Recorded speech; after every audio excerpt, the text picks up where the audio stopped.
Any questions over Thursday's discussion? No questions? You're gonna make me make some up? Let me just do something random. How are we gonna name this? 6-carbon chain. It's got a double bond in there. So I'm just kind of progressing here. What do I need so I make sure I don't lose a half a point? X3-enoic acid. What are my products? So we looked at some acid derivatives. For fun, let's just name this. Add some thionic chloride, would get to butanoic chloride. Then what happens? That slams into there and we get a leaving group. If I put the crazy 2 hydrogens on here, I have a positive charge. Then eventually, any questions on these examples? Maybe that last one wasn't such a good example. I think I might have jumped ahead of where we were at a little bit. So we formed an amide. We worked through a derivative of a carboxylic acid. We worked with the acid chloride. So here's where we ended up yesterday, and I said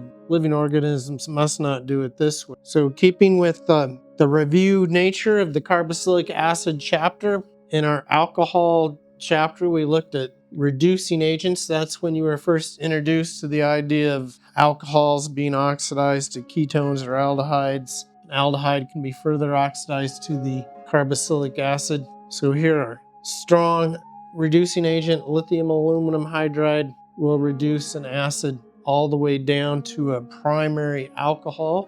The intermediate aldehyde reacts faster with the reducing agent than the carboxylic acid. Borane can also reduce the carboxylic acid to the alcohol. Borane, what does that mean? I think sodium borohydride. Reduction of acid chlorides to aldehydes. So we can take a carboxylic acid and react it with thionic chloride and get an acid chloride. And this is just a calmed down version of lithium aluminum hydride. We only have one hydride. So here we go. Here's our thionic chloride. Maybe that was a good warm-up question. We make the chloride from the carboxylic acid, and then this lithium aluminum hydride tetrabutoxide business reduces that down to the aldehyde. Lithium aluminum I was misnamed that.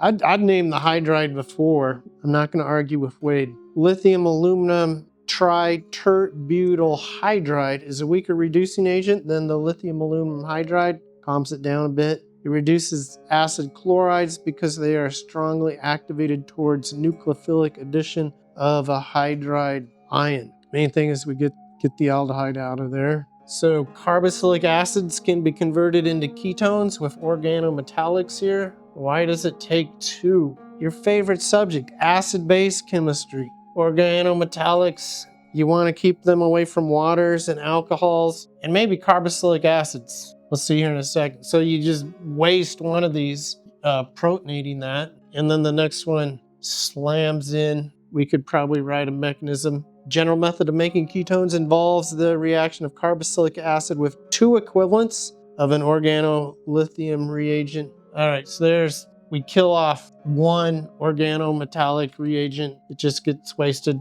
turns into an alkane presumably. And then the second one slams in there. Now we have this dianion. Oh look, we're back to the ketone chapter. Here is a hydrate of a ketone. So equilibrium between these two. Probably want to remove water. Make sure we pull it over this way and we get our ketone. First equivalent of our organometallic just acts as a base and deprotonates the carboxylic acid. Second one adds to carbonyl carbon, and then hydrolysis forms the hydrate of the ketone. The hydrolysis is, splitting off the lithium there. Synthesis of acid chlorides. So thionic chloride. I wrote it SOCl2, or this other reagent I'm not as familiar with. Best reagent for converting carboxylic acids to acid chlorides are thionic chloride and oxyl chloride. They form gaseous byproducts that do not contaminate the product. Evidently, you want to run the action in a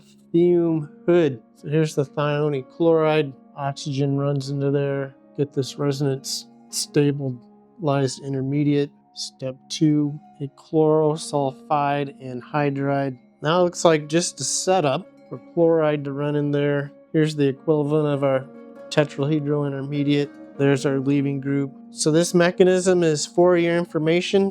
I wouldn't expect you to know it for points. What you just need to know is how to make an acid chloride from an acid. Why would you want to do that? Because the Fischer esterification reaction is under equilibrium and you don't get high yields. So a more effective esterification is to form the acid chloride. So here's our thione chloride. Make the acid chloride, add some alcohol, get the corresponding ester. So here's some benzoic acid, benzoyl chloride, and some ethanol and some pyridine, and we form our ethobenzoate. So the pyridine is a base to react with the acid that gets formed, and so this is much better than the Fischer esterification. Yeah, so my warm-up example was this here. Sorry you hadn't seen it before. Now you get to see it twice. Acid chloride. So I think I had hydroxide, because when this slams into there and chloride leaves, you're going to have a nitrogen with 4 bonds. And then the base takes that off. Ammonia and amides react with acid chlorides to give amides. Sodium hydroxide, pyridine, or a second equivalent of amine is used to neutralize the HCl produced in order to prevent the protonation of the amine to get a alky ammonium or ammonium amide. Any questions?